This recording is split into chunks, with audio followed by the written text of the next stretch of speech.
Hey, welcome back, gang. It's time for another story time. Last time we talked about my conversion to the hybrid tuning method. That got a lot of comments. Some people loved it, some people hated it, but I had some fun. Today we're talking about another issue, and that's how to practice for speed with the pedal steel guitar. I think we've all run into this issue of we can play a piece perfect at 80%, 90%, but we add one more beat per minute and just all falls apart. The problem is we're probably practicing wrong.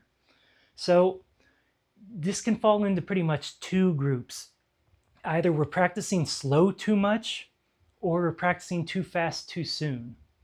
So whenever we're learning something new, there's a process called myelination, and let me pull up the definition so we get it exactly right. It's the process by which a fatty substance called myelin forms an insulating layer around the axons of neurons, enhancing the speed and efficiency of electrical signal transmission in the nervous system. That's a mouthful, but essentially myelination speeds up the signal from our brain to our hand, specifically talking about picking guitar. So there's slow motor recruitment and fast motor recruitment. When we practice slow too much, all we're doing is myelinating the signal that goes from our brain to our hand to play it slow. Now, when we start trying to bring the speed up, we get to that point where all of a sudden the signal goes, all right, this is the picking pattern. We play it slow. Oh no, wait, we're supposed to play it fast. And we just run out of time and there's a breakdown. So that's why we can't practice slow too much. I know it seems kind of counterintuitive. Most musical teachers throughout history, when you're playing something and they keep making mistakes, what do they say? Just slow down, slow down. Well, I can play it at 50% all day long. I can play it at 70% all day long. That's not the issue anymore. So slowing down is sometimes a bad thing. On the other side of that, if we practice too fast too soon or bring a metronome in too soon, we run into the issue of making mistakes, more mistakes than we need to. And if we make the same mistake over and over, all of a sudden we're myelinating that signal that goes, play it like this. Oh no, wait, that's wrong, and then goes to the correct picking pattern. And then again, we run out of time and there's a breakdown. So how do we walk this fine line between not practicing too slow too much, but not practicing fast and making a lot of mistakes that we end up ingraining a bad picking pattern? So that's what this is going to be about, this process that I think is very effective in getting you past speed plateaus, especially with the pedal steel guitar. A lot of this will apply to slower pieces, but again, when we're learning something slow motor recruitment is fine. That's not an issue. So when we get into how to start playing it faster, it's not really going to apply. So before we dive in, here's a list of a few more things that mostly beginners do that is a mistake when you're trying to learn something. All these things affect how we hear the note. So the first thing is, what does it say there? Vibrato. If we practice using vibrato, for one thing, we don't know if we're hitting the fret correctly. It's a crutch, essentially is what it is. Vibrato is something we put in at the end. We want to hear exactly the note we're picking. We want to instantly detect if we're playing something correctly or incorrectly. Because if we're playing it incorrectly and we don't notice if we're playing it incorrectly, we're going to keep playing it bad. And by the time we get to the point where we actually recognize that it's bad, we've got this whole myelinated signal of how to play it bad. And that's going to take so much longer to learn it new, learn it the correct way. So all of these things affect how we hear the note. Volume pedal. Volume pedal is another thing that we don't need to worry about until the very end. And in fact, by getting rid of the volume pedal, it's one less thing to think about. And we can really focus on how we're picking the notes. So no vibrato, no volume pedal. Other things that affect how we hear the note, reverb. A little bit of reverb is fine to make it sound good, but if it's so much that the notes start to bleed together, again, we're not going to be able to detect if we're making a mistake. Noise gates, compressors, distortion, don't use it. Right? We need to be able to know if we're making a mistake or not. Okay, so when we're learning a new piece and we're going to have some fun, we are doing Buddy Charlton's Cool It. And if you haven't heard it, it's very fast, but it's a lot of fun. First thing we're going to do, luckily a really nice guy already tabbed it out for us. What a good guy. So if there's a tab for it, you print it out, and what we're going to do is break it down into sections.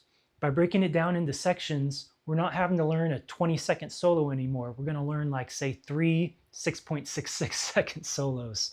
And of course, by focusing just on just a little piece, there's less opportunity to make mistakes. So that's what we're going to do. Break it into sections, and then we're going to memorize each section.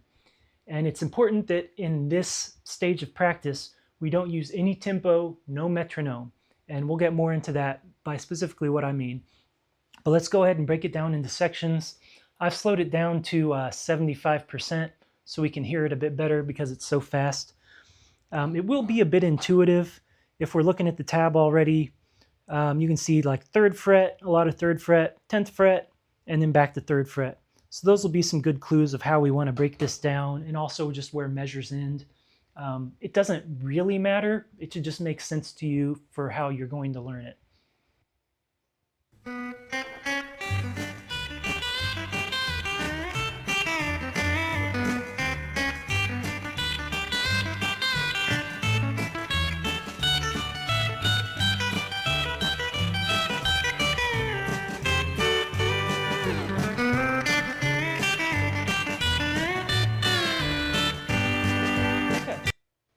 So let's break it down into some sections. We heard one part kind of repeat, so let's find out where it repeats. It repeats right here. So this will be a good section. This will be like section 1, and this will be like section 1B. We also heard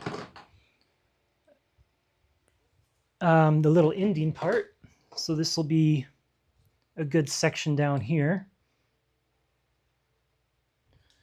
And then we got to decide how we want to divvy up this middle part, because it goes to the 5th fret and then the 10th fret. So we could do it where the measure ends right there. That's probably going to be a good spot. So let's do that. So this will be section 2. And this will be section 3.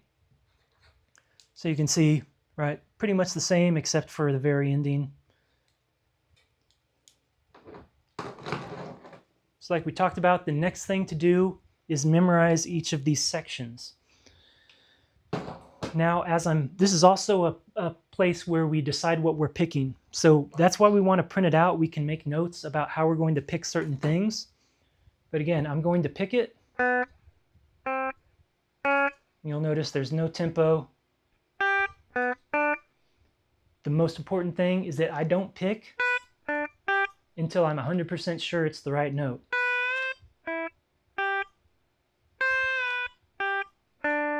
Right, and you can look at it. All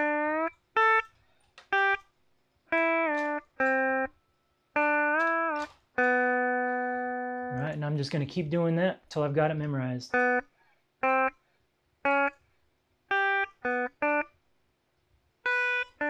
No tempo. And then again, I'll make some notes. I'll say like, oh, I want to do this one, thumb, index, middle. I can make some notes like that. Or even something like, you know, maybe there's a rest here or something. Stuff like that. Okay. So I do that with each section. Each section is now memorized with no tempo, but I can play it exactly right. Now I'm ready for stage 2 practice. Here's where I will bring in a metronome at 50% speed. And I'm just going to, again, play just one section at a time, but I'm also going to add a few notes of the next section. Not the whole thing, just a few notes. If I just memorize each section as it's divvied up, at the end when I put it all together, I'm going to have problem with those transitions. So that's why we're going to let it bleed a little bit.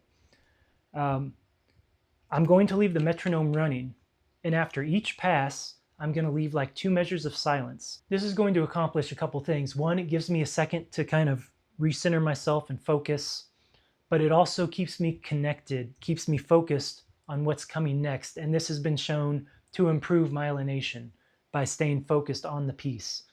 Now, if I make a mistake in this section, I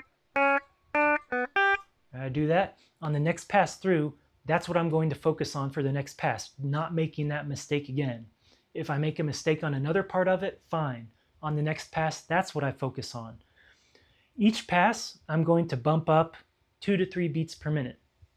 There are YouTube videos that can do this for you. There's one you can search like accelerating drum metronome, metronome ramp that will do this for you.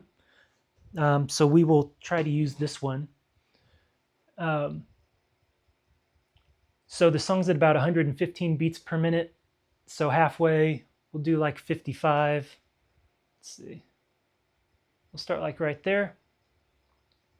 And I'm just going to start it, right? And right, we leave a couple measures of silence in between each pass.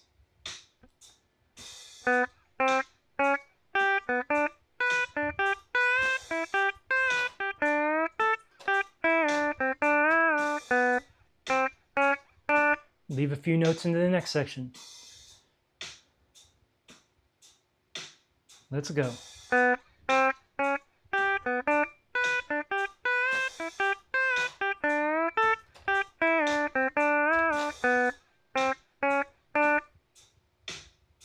Give it a couple measures, starting to speed up.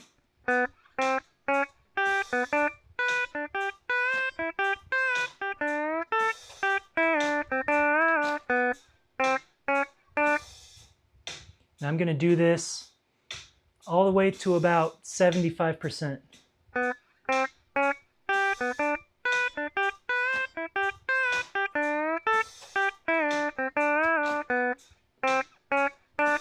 All right, I'm not going to force y'all to listen to it all the way, but you get the point.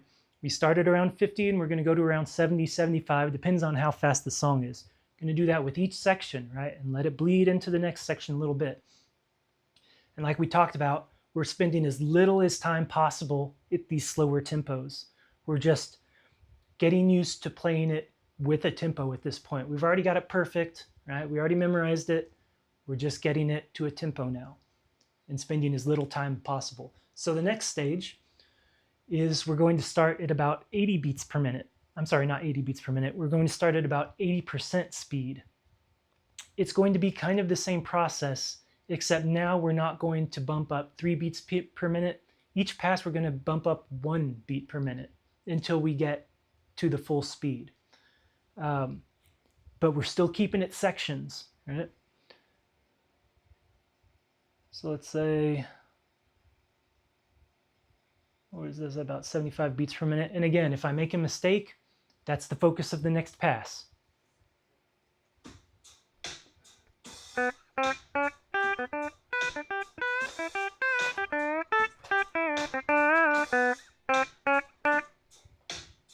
This is going up a little bit faster than I want it to, but so we'll use a metronome.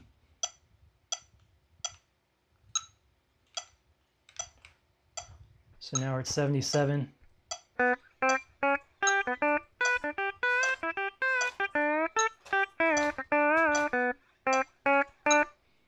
Bump up 1, shake it off for a couple measures. Let's go.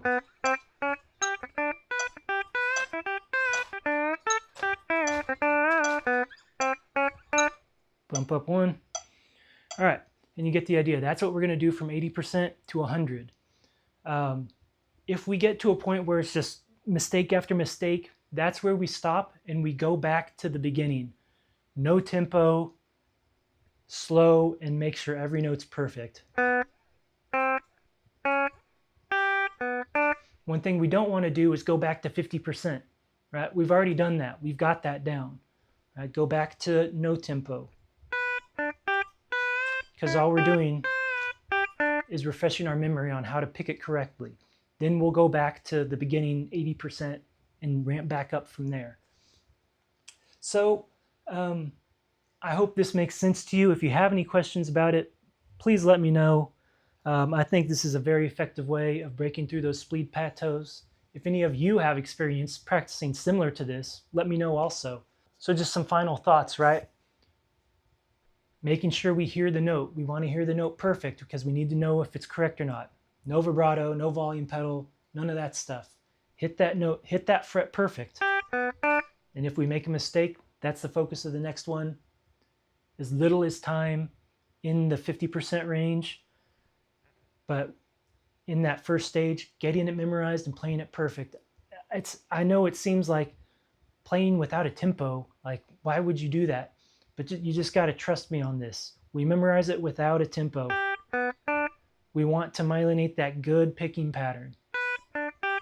No mistakes in the beginning will translate to no mistakes at the end when we're playing fast.